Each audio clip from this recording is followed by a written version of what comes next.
महाराष्ट्र में जल्द विधानसभा चुनाव होने हैं, जिसको लेकर सियासत गरमाई हुई है। सभी दल एक दूसरे पर हमलावर हैं। ऐसे में एक बड़ी खबर सामने आई है। महाराष्ट्र में उप मुख्यमंत्री देवेंद्र फडणवीस के ही नेतृत्व में महायुति विधानसभा चुनाव लड़ेगी, जिसके बाद से बीजेपी में अंतर्कलह खुलकर सामने आ गई है, जिसको लेकर चर्चाएं तेज हो गई हैं। तो क्या है पूरा मामला, देखिए इस रिपोर्ट में। विधानसभा चुनाव से पहले ही महाराष्ट्र में हलचल तेज हो गई है। एनडीए ने महाराष्ट्र में उप मुख्यमंत्री देवेंद्र फडणवीस के नेतृत्व में विधानसभा चुनाव लड़ने का फैसला किया है, जिसके बाद सवाल उठ रहे हैं कि आखिर पीएम मोदी के हाथ से नेतृत्व क्यों छिन गया।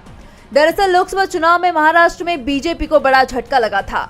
एनडीए को बड़ी हार का सामना करना पड़ा।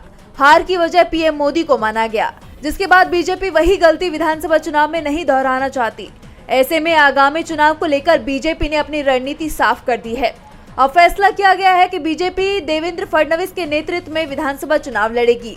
इसके साथ ही विधानसभा चुनावों के लिए सीट बंटवारे और सहयोगियों के साथ बातचीत पर फैसला भी देवेंद्र फडणवीस लेंगे।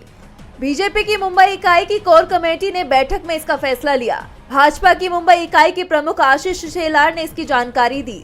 आशीष शेलार ने कहा कि कमेटी ने सीट बंटवारे और विधानसभा सीटों के चयन से संबंधित सभी फैसले लेने का अधिकार उप मुख्यमंत्री देवेंद्र फडणवीस को सौंपने का फैसला किया है।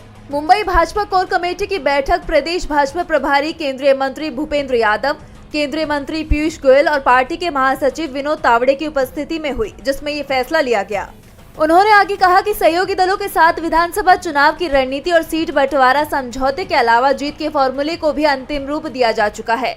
शेलार ने कहा कि उप मुख्यमंत्री देवेंद्र फडणवीस को इस संबंध में सारे अधिकार सौंप दिए गए हैं। बताया जा रहा है कि लोकसभा चुनाव में एनडीए को लगे झटके के बाद पार्टी ने ये फैसला किया है। चुनाव को लेकर फडणवीस और मोदी शाह में ठन गई है। कहा जा रहा है कि अब राज्य सरकार सूबे का चुनाव खुद लड़ेगी। महाराष्ट्र में विधानसभा चुनाव में दिल्ली का दखल नहीं होगा, जिसके बाद से सियासत में हलचल बढ़ गई है।